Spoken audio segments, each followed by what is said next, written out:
नमस्कार विद्यार्थी मित्रांनो, चिटणीसाची कार्यपद्धती या विषयातील प्रकरण क्रमांक 2 आपण पाहतोय पहा, ज्याचं नाव आहे संस्थात्मक वित्त व्यवस्थेचे स्त्रोत. पहा, आपण वित्त पुरवठ्याचे स्त्रोत पाहतोय. पहा, कंपनी ही दोन प्रकारे पैशाची अथवा भांडवलाची उभारणी करत असते. त्यामध्ये पहिला मार्ग आहे किंवा पहिला स्त्रोत आहे तो म्हणजे मालकीचे भांडवल आणि दुसरा आहे तो म्हणजे कर्ज भांडवल. तर मालकीचे जे काही भांडवल आहे त्यामध्ये भागांची विक्री करून किंवा तसेच प्रतिधारण नफा किंवा ज्याला आपण संचयी मिळकत म्हणतो पहा, त्याचा वापर करून मालकीचे भांडवलाची उभारणी ती कंपनी करत असते. परंतु जी कंपनीला बरेच वर्ष झालेले असतात किंवा तिला चांगला नफा होत असतो, तीच कंपनी नफ्यातून काही भाग राखीव निधी म्हणून बाजूला काढून ठेवत असते आणि त्याला प्रतिधारण नफा असं म्हणत असतो पहा, आणि त्याचा वापर ती करू शकते. परंतु ज्या काही नवीन कंपन्या असतात त्या मात्र भागांची विक्री करून व कर्ज रोखे घेऊन त्या ठिकाणी किंवा कर्ज घेऊन भांडवलाची उभारणी करत असतात.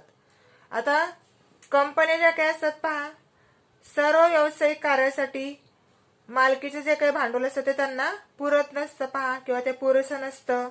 मालकीच्या भांडवलाबरोबरच त्यांना इतर ठिकाणावर देखील भांडवलाची उभारणी करावी लागते पहा. म्हणजेच पूरक म्हणून त्यांना कर्ज भांडवलाची आवश्यकता असते. व्यवसाय करणाऱ्या प्रत्येक कंपनीला कर्जावर रक्कम उभी करण्याचा अधिकार असतो. मग त्यामध्ये ज्या काही खाजगी कंपन्या असतात त्या खाजगी कंपनीला नोंदणी झाल्यानंतर लगेच कर्ज घेण्याचा अधिकार प्राप्त होत असतो. म्हणजे काही खाजगी कंपन्या असतात त्या लगेच कर्ज भांडवल उभारू शकतात. परंतु ज्या काही सार्वजनिक कंपन्या असतात त्या कंपन्यांना व्यवसाय प्रारंभ प्रमाणपत्र घेतल्यानंतरच कर्ज घेण्याचा अधिकार प्राप्त होत असतो. ज्यावेळेस कंपनीला आपला व्यवसाय वाढवायचा असतो अशा वेळेस जर जास्त भांडवलाची गरज त्या कंपनीला असेल तर ती कंपनी काय करत असते, कर्ज भांडवलाची उभारणी करू शकते. कर्ज भांडवल उभारणीसाठी कंपनी काय करत असते तर कर्ज रोख्यांची विक्री करून किंवा बंधपत्रे, जागतिक ठेव पावती किंवा अमेरिकन ठेव पावती किंवा लोकांकडून ठेवी स्वीकारून बँकांकडून कर्ज घेऊन किंवा ज्या काही वित्तीय संस्था असतात त्यांच्याकडून कर्ज घेऊन किंवा ज्या काही व्यापारी प्रकारचे जे काही कर्ज असतात ते घेऊन कर्ज भांडवलाची उभारणी अशा कंपन्या करत असतात. पण आता आपल्याला या ठिकाणी जे काही कर्ज भांडवल आहे त्याचा पहिला महत्वाचा स्त्रोत आहे पहा, तो म्हणजे कर्ज रोखे. त्या संदर्भामध्ये माहिती आपल्याला आज अभ्यासायची आहे. पहा, आता कर्ज रोखे हा कर्ज भांडवलाच्या उभारणीतील मुख्य स्त्रोत किंवा मार्ग आहे. ज्यावेळेस कंपनीला दीर्घ व मध्यम मुदतीची आर्थिक गरज भागवायची असते पहा, त्यावेळेस अशा कर्ज रोख्यांचा त्याला उपयोग होत असतो. मग त्या ठिकाणी पहा, ती कंपनी काय करत असते, कर्ज रोखे विक्रीस काढत असते. कर्ज रोखा ज्याला आपण इंग्रजीमध्ये डिबेंचर असं म्हणतो पहा, अतिशय महत्वाचं आहे. तुम्हाला रिकाम्या जागेमध्ये वगैरे विचारलं जाऊ शकतं पहा. कर्ज रोखा ज्याला आपण डिबेंचर म्हणतो, तर ही संज्ञा किंवा हा जो काही शब्द आहे पहा, तो मूळ लॅटिन शब्द डिबेर यापासून आला असून त्याचा अर्थ काय आहे तर ऋणी असणे. डिबेर म्हणजे काय, ऋणी असणे असा होत असतो. आता या ठिकाणी पहा, आपल्याला कर्ज रोख्याची व्याख्या दिलेली पहा. कर्ज रोखे हे एक प्रकारचं कर्ज आहे जे कंपनी बँकेकडनं न घेता जनतेकडनं किंवा लोकांकडनं घेत असते. कर्ज रोखा हे काय आहे, एक प्रकारचं कर्ज आहे जे कंपनी बँकेकडून न घेता जनतेकडनं किंवा आपल्या सारख्यांकडनं किंवा लोकांकडनं ती घेत असते व त्या बदल्यामध्ये कंपनी त्यांना व्याज देत असते. जसे भागधारकांना आपल्याला माहिती आहे पहा, भाग घेतल्याबद्दल त्यांना लाभांश दिला जातो, तसेच कर्ज रोखे धारकांना व्याज दिलं जातं. भागधारकांना भाग घेतल्याच्या पुरावा म्हणून काय दिलं जातं तर भाग प्रमाणपत्र दिलं जातं. कोणाला, भागधारकांना. तसंच कर्ज रोखे धारकांना पुरावा म्हणून कर्ज रोखे प्रमाणपत्र ती कंपनी देत असते.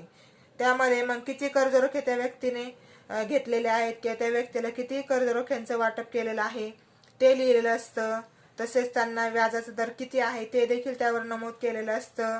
त्याचप्रमाणे कोणत्या तारखेला कर्ज रोखा परत केला जाणार आहे ती तारीख देखील त्या कर्जरोखे प्रमाणपत्रावर नमूद केलेली असते.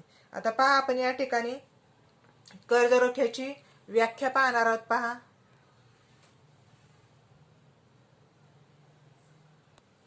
आता कर्जरोखा म्हणजे काय?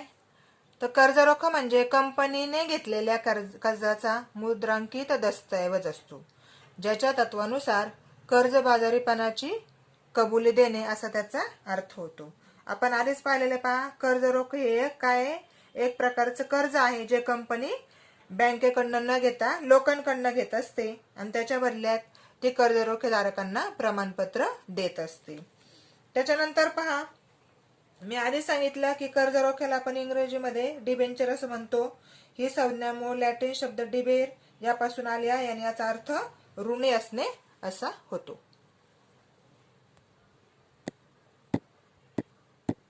पहा, आता आपण या ठिकाणी कर्जरोख्यांची जे काही वेगवेगळी वैशिष्ट्ये आहेत पहा, ते वैशिष्ट्ये पाहणार आहोत. अतिशय महत्वाचे वैशिष्ट्य आहेत पहा. कर्जरोख्याचं पहिलं वैशिष्ट्य आहे ते म्हणजे वचन. कर्जरोख्यावर दिलेली रक्कम ही एक प्रकारे कंपनीने कर्ज घेतल्याचे वचन असते. म्हणजेच काय? कर्जरोखे म्हणजे त्यावर नमूद केलेली ठराविक रक्कम ही कर्जावर घेतल्याने ते एक प्रकारचं वचन असतं. त्याच्यानंतर दुसरं जे काही वैशिष्ट्य आहे पहा, ते आहे दर्शनी मूल्य. कर्जरोख्यांचे दर्शनी मूल्य हे तुलनेने जास्त असते, म्हणजेच भागांच्या तुलनेने जास्त असते. म्हणजे ते 100 किंवा 100च्या पटीमध्ये असू शकतं. म्हणजे 100 म्हणा, 1000 म्हणा, 10,000 म्हणा, असं कर्जरोख्यांचं दर्शनी मूल्य असू शकतं. म्हणजे थोडक्यात काय? कर्जरोख्यांचे दर्शनी मूल्य हे भागांच्या तुलनेने जास्त असतं. उदाहरणार्थ 100 किंवा 100च्या पटीत ते असू शकतं. त्याच्यानंतर पुढचं वैशिष्ट्य पाहते म्हणजे रक्कम परतफेडीची वेळ. ज्यावेळेस कर्जरोखे कंपनी विक्रीस काढत असते त्यावेळी जे काही कर्जरोखे धारक असतात पहा, त्यांना ते कर्जरोखे प्रमाणपत्र देत असते. मग त्या प्रमाणपत्रावर कर्जरोखे कधी परत केले जाणार आहेत त्याची वेळ लिहिलेली असते, तारीख लिहिलेली असते, ज्याला आपण मॅच्युरिटी डेट असं म्हणतो पहा. मग अशी जी काही कंपनी असते ते कर्जरोख्यांद्वारे मध्यम व दीर्घ मुदतीचे कर्ज उभारू शकते. आता या ठिकाणी हे लक्षात ठेवायचे पहा, जर कंपनीला 7 दिवस व 1 वर्षापर्यंत जर कर्ज पाहिजे असेल तर त्याला अल्प मुदत असं म्हटलं जातं. मध्यम मुदतीसाठी 1 ते 5 वर्षासाठी दिले जातं कर्ज, आणि 5 किंवा 5 पेक्षा जास्त असेल तर त्याला दीर्घ मुदतीचे कर्ज असं म्हटलं जातं. या ठिकाणी मध्यम व दीर्घ मुदतीचे कर्ज ती कंपनी कर्जरोख्यांची विक्री करून उभारू शकते. त्यानंतर पुढचं वैशिष्ट्य पाहते म्हणजे परतफेडीसाठी प्राधान्य. जर कर्जरोख्यांच्या मुदतीच्या आधी जर कंपनी बंद पडली, आता बंद केव्हा कंपनी पडते पहा, जर त्या कंपनीला तोटा होत असेल किंवा त्या कंपनीवर जास्त कर्ज झालेलं असेल तर ती कंपनी काय होत असते? बंद पडत असते. मग अशा वेळेस त्या कंपनीची मालमत्ता विकून, सुरुवातीला आपण पाहिलं होतं बघा मागच्या याच्यामध्ये समहक्क भाग आणि अग्रहक्क भाग ज्यावेळेस आपण पाहत होतो त्यावेळेस अग्रहक्क भागांची देणी दिली जातात सुरुवातीला, नंतर समहक्क भागांची देणी दिली जातात. पण त्याही आधी मात्र कर्जरोखे धारकांची रक्कम ही परत केली जाते. बऱ्याच वेळा पहा त्या कंपनीवर कर्जच एवढं असतं की कर्जरोखे धारकांचे पैसे परत दिल्यानंतर पैसे काही शिल्लकच राहत नाहीत. अशा वेळेस मग अग्रहक्क भागधारक किंवा समहक्क भागधारक जे असतात त्यांना त्यांचे भांडवल परत मिळत नाही. म्हणजे या ठिकाणी परतफेडीसाठी कर्जरोखे धारकांना प्राधान्य दिलं जातं. म्हणजे ज्यावेळेस ती कंपनी बंद पडणार असते त्यावेळेस सर्वात प्रथम या ठिकाणी कर्जरोखे धारकांना त्यांचं भांडवल परत केलं जातं. त्यानंतर पुढचं वैशिष्ट्य पहा ते म्हणजे परतफेडीचे आश्वासन. कंपनी कर्जरोखे धारकांना पुरावा म्हणून जे कर्जरोखे प्रमाणपत्र देत असते तर त्यावर ती हमी देत असते की कालावधी संपल्यानंतर, म्हणजे त्यावरती तारीख किंवा वेळ दिलेली असते पहा, त्या कालावधीनंतर कर्जरोखे परत करेल असे कंपनी आश्वासन देत असते. आणि जे काही कर्जरोखे धारक असतात त्यांना त्या ठिकाणी ती व्याज देत असते. पाहण्याचं व्याज देणं बंधनकारक असतं, मग त्या कंपनीला नफा हो किंवा तोटा हो. त्याच्यानंतर पुढचं वैशिष्ट्य पाहते म्हणजे व्याज. आता आपण आत्ताच पाहिलं पहा की जे काही कर्जरोखे धारक असतात त्यांच्याकडनं कंपनीने एक प्रकारचं कर्ज घेतलेलं असतं, मग त्या कर्जावर त्या कंपनीला काय करावं लागतं, निश्चित दराने आणि ठराविक कालावधीमध्ये व्याज परत करावं लागतं. म्हणजे व्याज देण्याची ही कंपनीची जबाबदारी असते. जर कंपनीला नफा झाला किंवा तोटा झाला तरी देखील त्या कंपनीला त्या कर्जरोखेधारकाला व्याज देणं हे बंधनकारक असतं. त्यानंतर पुढचं वैशिष्ट्य पाहता कर्जरोख्या संबंधित घटक दिलेले त्यांनी. कंपनी, पहिलं कंपनी म्हणजे कोण, जी कर्ज घेणारी आहे संस्था तिला कंपनी असं म्हणतो पहा, जी कर्ज घेणारी संस्था असते. त्याच्यानंतर दुसरा घटक त्यांनी सांगितलेला तो म्हणजे विश्वस्त. विश्वस्त म्हणजे जर कंपनी 500 पेक्षा जास्त लोकांना जर कर्जरोखे वाटप करत असेल तर कंपनीला आधी कर्जरोखे विश्वस्तांची नेमणूक करावी लागते. ही एक वेगळी संस्था असते पहा, जी कर्जरोखे धारकांचे संरक्षण, ज्याला आपण प्रोटेक्शन म्हणतो पहा, करत असते. म्हणजेच कंपनीने जी काही हमी दिलेली असते, म्हणजेच कंपनीने जे व्याज ठरवलेले आहे ते कर्जरोखेधारकांना दिले आहे किंवा नाही, किंवा कर्जरोख्यांची परतफेड मुदत संपल्यानंतर केली आहे का नाही, ते हे विश्वस्त पाहत असतात. जर कंपनीने व्याज वेळेवर दिले नाही किंवा भांडवल परत केलं नाही तर हे विश्वस्त कंपनीची जी काही मालमत्ता असते ते आधीच स्वतःकडे तारण म्हणून त्यांनी ठेवलेली असते.